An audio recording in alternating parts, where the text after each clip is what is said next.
Life is full of unexpected challenges. And sometimes, the biggest obstacles come from the people closest to us. This is the story of a newlywed couple, where the husband's well-meaning but overbearing parents decide to move in with them, uninvited and unannounced. What starts as a simple gesture of help soon spirals into a battle for privacy, independence, and control. Join us as we explore the ups and downs of navigating family dynamics and standing up for your relationship. Be sure to subscribe to our Life Stories channel to begin today's story. It was supposed to be the beginning of our life together, our honeymoon in Italy. The sweet moments of just the two of us, getting lost in each other's company. The world outside seemed to disappear as Alex and I wandered through cobblestone streets, savoring the warmth of the sun, the delicious meals, and the quiet joy of having nothing but time. We were in love, happy, and we thought that nothing could shake us. But nothing prepared me for what was waiting when we returned home. We had just gotten back to our apartment, exhausted from the long flight, with suitcases still scattered around the living room. I was barely able to process the unpacking when Alex walked through the door, looking more tense than I had ever seen him. The unease in his eyes should have been a red flag, but I brushed it off, assuming he was just as tired as I was. He came into the kitchen, stood by the counter for a moment, and then finally spoke, his voice cautious. "My parents are coming to stay with us for a little while," he said, his words lingering in the air like an uninvited guest. I looked up, a fork halfway to my mouth, trying to make sense of what he just said. "Okay. For how long?" Alex scratched the back of his head, avoiding my gaze. "Indefinitely." The fork in my hand paused. I put it down slowly, my heart starting to race. "What do you mean, indefinitely?" Alex hesitated, his eyes flickering to the side. It was clear he was trying to figure out how to explain something he knew I wouldn't like. "Well, my mom wants to be around. Help us settle in, you know." I stared at him, the confusion turning into disbelief. "We've been living together for a year now. Why would they need to help us settle in?" He rubbed his temple, clearly uncomfortable. "She thinks she wants to make sure you treat me right."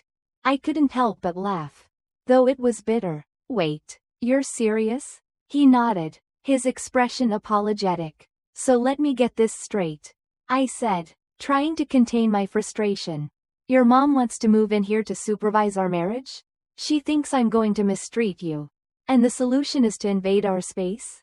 Alex looked down at the floor, clearly torn. "I didn't want this either," he muttered. I could feel the anger bubbling inside me. It wasn't that I was opposed to his parents visiting, it was the idea of them living with us for who knows how long, and the underlying assumption that I couldn't be trusted with our own relationship. I told him as much. But the more I argued, the more Alex seemed to shrink into himself. He was caught between his love for me and his loyalty to his parents. And I couldn't blame him for that. But I couldn't shake the feeling that I was losing something in this equation: our privacy, our space, our autonomy. That evening, as the car pulled up in front of our apartment, I watched from the window as Michael and Karen unloaded their luggage. Not a couple of duffel bags or an overnight bag. No. Full-sized rolling suitcases. I turned to Alex, waiting for him to take control of the situation, to set some boundaries, but instead, all he said was, "We'll make it work." I couldn't believe it. I had spent so many months imagining our life together, imagining the quiet moments and the peaceful nights. And now, without any say in the matter, I was expected to accept 2 more people in our home, invading the sacred space that was supposed to be ours. But I wasn't going to let it happen without a fight. I grabbed my phone and dialed my mom, needing her support. "Hey, Mom," I said, trying to keep my voice calm. "How would you feel about moving in with us for a while?" There was a long pause on the other end of the line. Then my mom's voice came through, slightly confused. "What? Why would I?" "Well, Alex's parents are staying indefinitely, so I thought it might be fair if you and Dad came to stay too. You know, just to make things even." I could hear my dad shouting in the background. "We're packing," he yelled. when I told Alex's parents that my parents would be moving in too. The look on Deborah's face was priceless. She couldn't hide the shock, her smile faltering in an instant. Michael blinked, unsure of what to make of it all. What? He stammered. Well, if you guys are moving in to supervise me and make sure I treat Alex right, I said, then it only seems fair that my parents move in to make sure Alex treats me right. Deborah's face went red. She turned to Alex and tried to argue, but he was already overwhelmed. He just shrugged and said, I mean, it is fair. It felt like a small victory in that moment. I could see it in Alex's eyes. He understood, even if he didn't want to admit it fully. But deep down, I knew this was only the beginning. The real battle was about to begin. The next few days were nothing short of a circus. It started with small, subtle changes. Michael and Karen didn't waste any time asserting themselves. They seemed to believe they were not just visitors but permanent fixtures in our home. It didn't take long for the control they sought to become evident. At first, it was the little things. Karen took over the kitchen, her hands organizing the drawers, checking the fridge, and rearranging things as if she had lived here for years. Oh, Deborah, she'd say, smiling tightly, I see you've put your soy milk where my eggs should go. Her tone wasn't accusatory, but there was an unmistakable edge to it, an unspoken suggestion that I was doing it all wrong. As if the way I organized our kitchen wasn't good enough for her standards. Then, there was the living room. My dad, bless him, had already claimed the couch as his throne. He didn't even need to ask. As soon as we got home, he plopped himself down and started flipping through the channels like he owned the place. Alex, visibly uncomfortable, tried to be polite, but it was clear that both of our parents were making themselves right at home.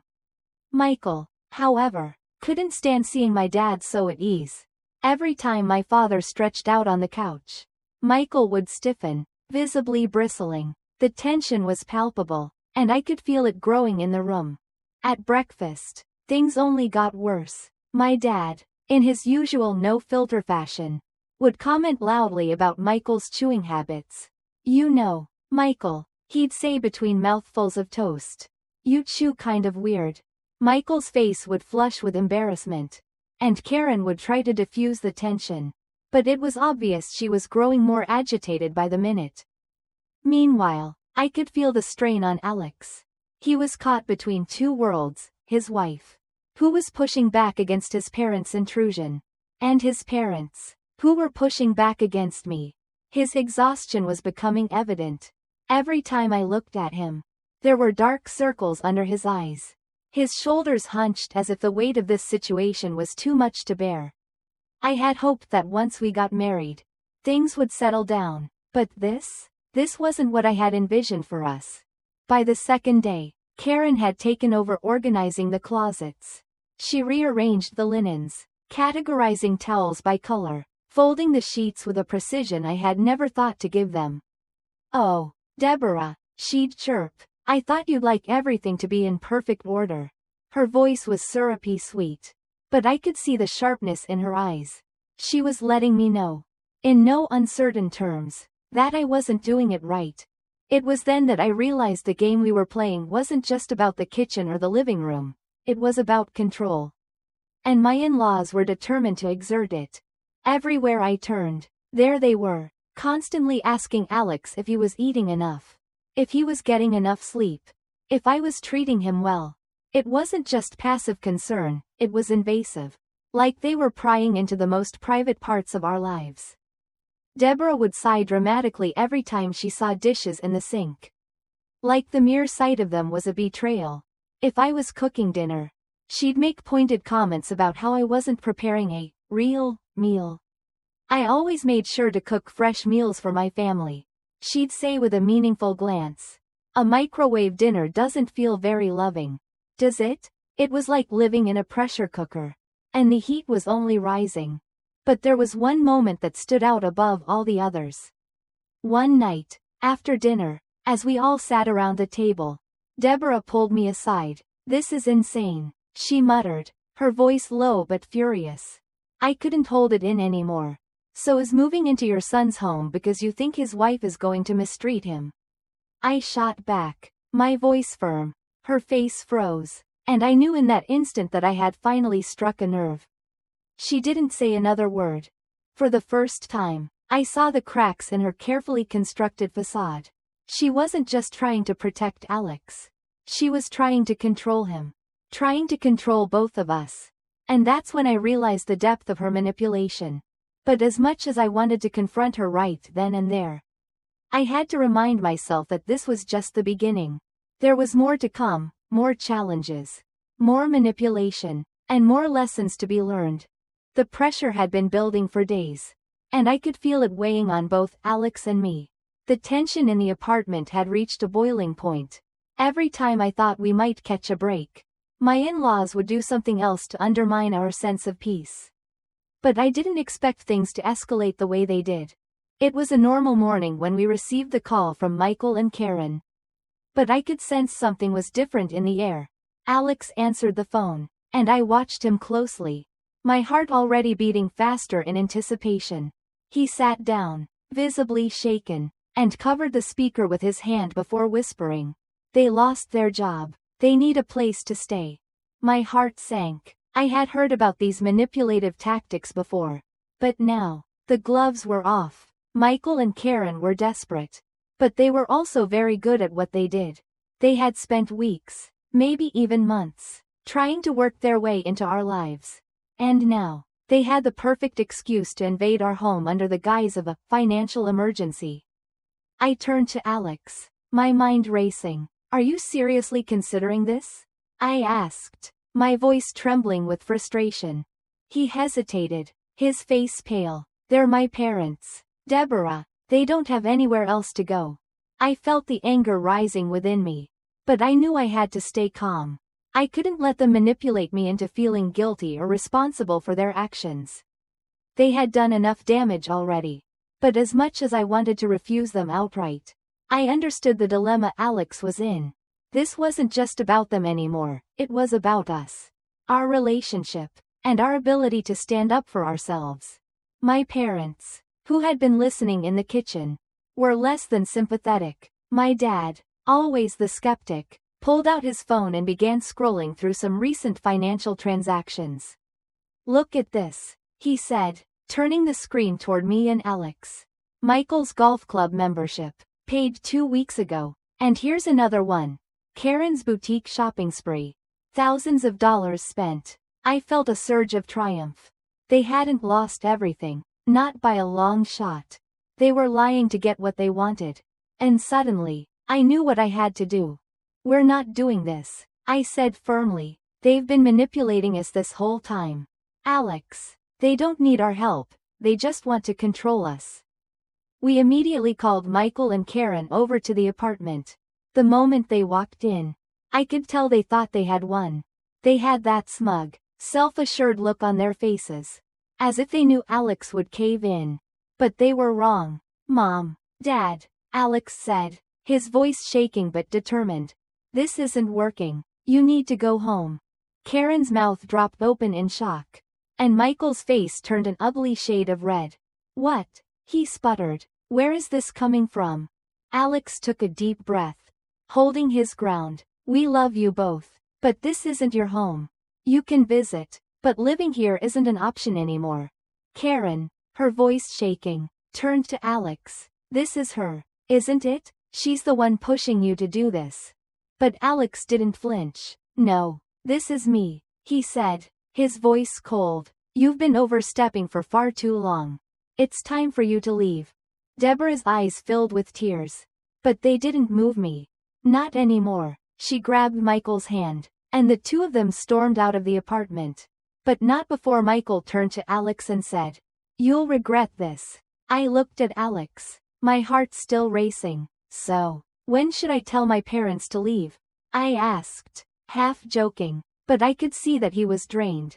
"Can we just have one peaceful day first?" he groaned, collapsing onto the couch. For the first time in weeks, the apartment was quiet. I turned to him, a small smile breaking through the tension.